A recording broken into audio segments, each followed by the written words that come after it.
Hi, my name is Chris Cooper and welcome to the Busy Aviation Podcast. Today I'm on my own in the Busy Aviation studio, otherwise known as my office, and in episode 2 we're going to talk about whether now is a good time to start commercial aviation training.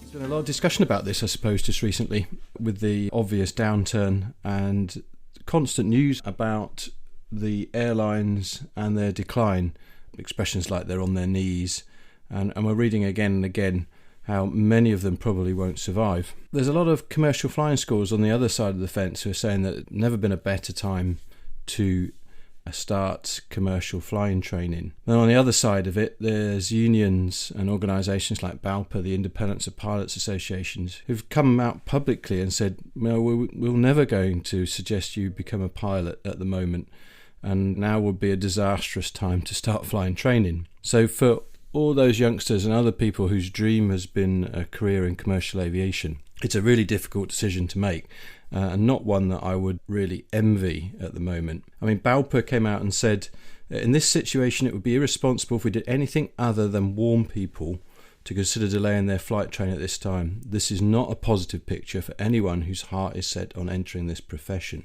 I suppose really an airline union like BALPA needs to protect the job prospects of its members, and by putting off someone who's new to the industry and potentially has a lot of money to invest in doing their training, they feel it's the right thing to do. I mean, traffic levels are predicted to exceed 2019 numbers in the next few years, but we really don't know when that's going to happen. And of course, a lot of people now have started to work remotely, which is going to cut down on business travel, if not just normal domestic leisure travel. Business travel may never recover, depending on who you listen to. You know, as a budget holder, why would you want to send your staff across the world to have a meeting when you can knock that out on Teams in a few minutes? No expenses, no jet lag, no danger of being infected with COVID or even the next virus that may hit us. So what are we really seeing on the ground? Well, it would appear that a lot of the commercial flying schools are busy, although some are reporting a 50% drop in numbers. I certainly see at my local commercial flying school a good number of people that are signing up to carry out either integrated or modular courses. I suppose that's again another question, particularly in the fixed wing world, is which one you would decide to do. An integrated course is all in, so you're going to commit yourself to doing this course all at once at one school, whereas I suppose a modular course where you can come back, dip your toe in and drop back out again may be the more sensible solution at the moment. You could get certain bits done like your exams, obviously there's time limits on those, and maybe get your CPL flying done or any hours building that you require, rather than absolutely going all in for a integrated course where you're going to do everything all at once and with the expense that goes along with that. So we were talking about numbers and when they would recover. This has always been a problem in the industry, is that if you start your training at the top of the boom, when you see airlines saying, we're going to run out of pilots and there's a massive trough coming, the likelihood is by the time you finish your training, you'll be at the bottom of the boom.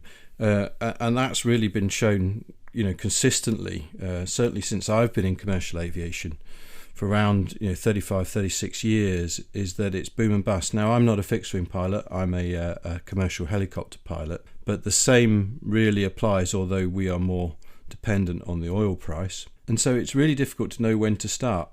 Boeing have stated that the demand for commercial pilots and technicians was robust, but it would take about 3 years for airline traffic to return to 2019. The aircraft manufacturer, Boeing, said the industry would need 763,000 pilots by 2039. We see these figures produced, and I'm not really quite sure how they actually work these figures out.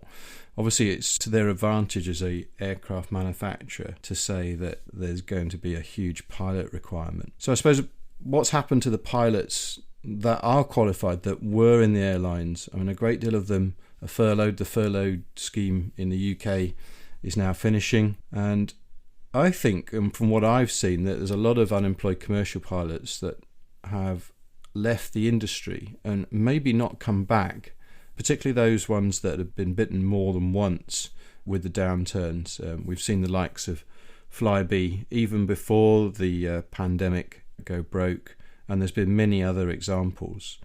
So some of those guys and girls have thought, well, do I really want to be living my life in this constant, really 5 to 7 year cycle of boom and bust? And, the airlines, to be fair, some of them are good and some of them have done everything they can to hold on to their staff for when there is a potential recovery. But others are very much hire and fire. So people have looked outside of the industry for something a little bit more stable, bearing in mind that most of the pilots that enter this kind of industry, the people who are going to enter this kind of industry, are not daft. They're not stupid. And some of them, and a lot of them, have other skills or have come from other industries, and they can use those skills elsewhere. There's no industry at the moment outside of healthcare, I suppose, that has a particularly rosy future. And this constant cycle of boom and bust weighs heavily on pilots' minds, and we see it all the time. And that dream of a lifelong career in aviation has turned just a little bit sour, really, for many. What could happen, though, is that the experience balance could really shift, and that the hairy old veterans industry may not be there to provide the right-hand seat to the left-hand seat to the newly anointed co-pilots. Sorry, I was talking about helicopters there for a moment. Of course, in the fixed-wing world, the captain sits in the left-hand seat most of the time.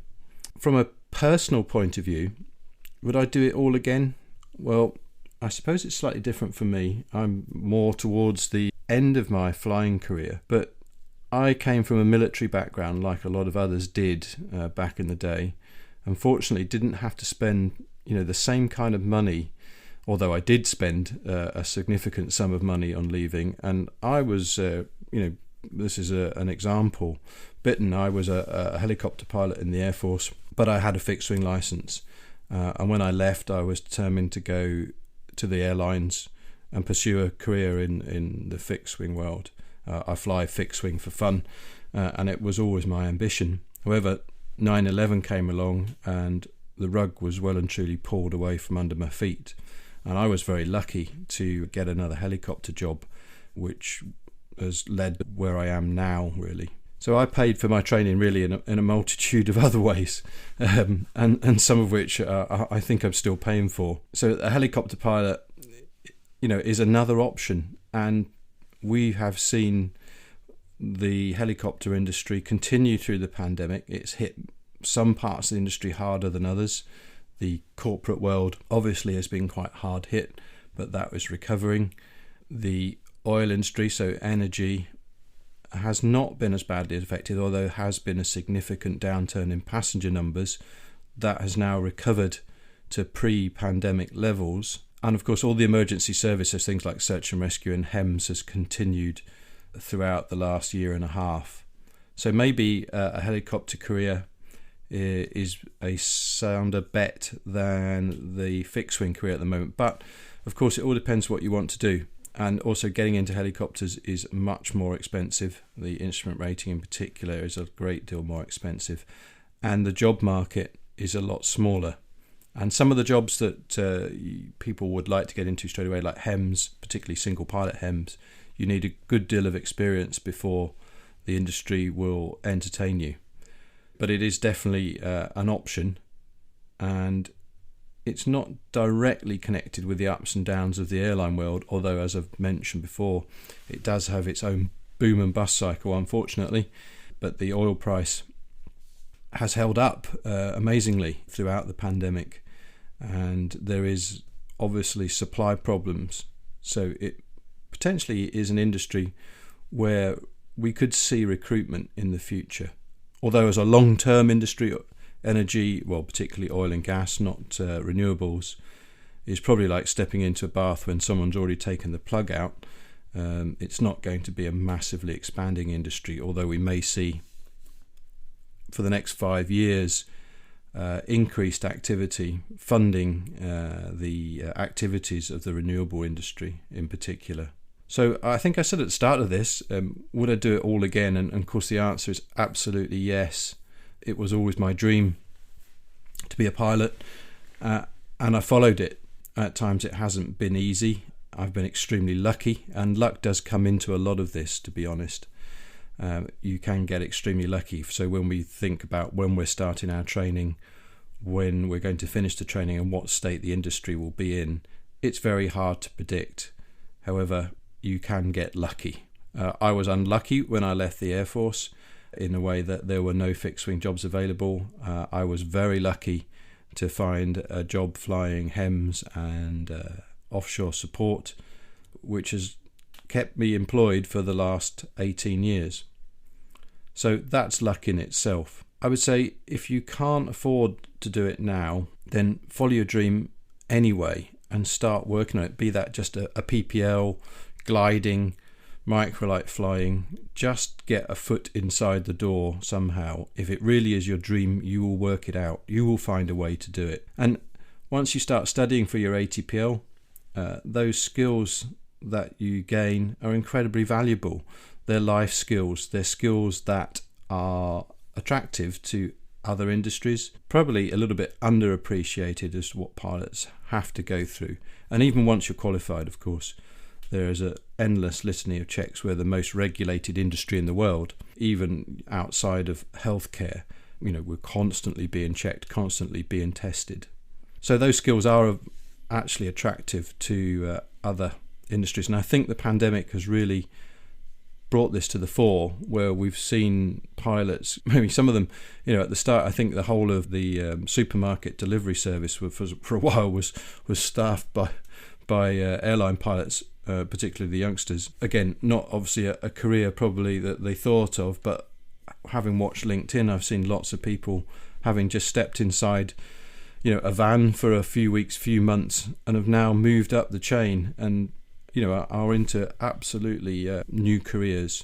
And maybe they won't come back, or maybe they will, who knows. But I would just say go for it, because whatever you do, it will either be the completely right time, the completely wrong time, but you will work it out. And those skills that you gain, you might not put them into use straight away on the flight deck, but they are worth a lot to someone somewhere else. You've just got to find that person or that company that will really help you get through this period of uncertainty. I did mention military training there. I'm a product of the military training system. It's not for everybody. It is something that you've really got to want to do. I mean, the services will tell you that you are an officer first, or in the army you can join as a NCO, but you're an officer first and an aviator second. I'm not sure how much that really holds these days, because you're not generally in charge of huge numbers of troops or airmen or sailors, although services vary. But it is an interesting option, but you have to make sure that you are well and truly committed to the idea, because it is armed forces service. If you're actually called upon to do your job in some theatre throughout the world, then that's what you've got to do. And you can't really go into this thinking it's just a route to the airlines or a route to some other civilian career. You've really got to be 100% committed to the actual idea of serving, I think is probably the best way to put it. It's thoroughly enjoyable. I wouldn't have changed it for the world. There's some bits of it that I would quite happily have left behind, but it's definitely an option, although certainly not the easy route that some people think it might be. I hope that's given you some ideas as to what I think are the routes into civilian commercial aviation at the moment, and whether it's actually worth pursuing your dream at the present time. I still think it is. I don't regret a moment what I've done, and I see lots of other people in the same position. Well, that's it for today's episode. Thanks for listening, and I hope I may have given you some food for thought about entering the world of commercial aviation. Please make sure you subscribe to our podcast on iTunes or your favourite podcast app. Then you won't miss out on our next episode, where we hope to have someone from the world of commercial flying training to give their views on starting a commercial flying course. If you haven't already, please stop by our website at busyaviation.co.uk, browse the blog, check out the aircraft for sale, have a look through some of the videos. For more aviation views, please sign up to our newsletter. Thanks for listening.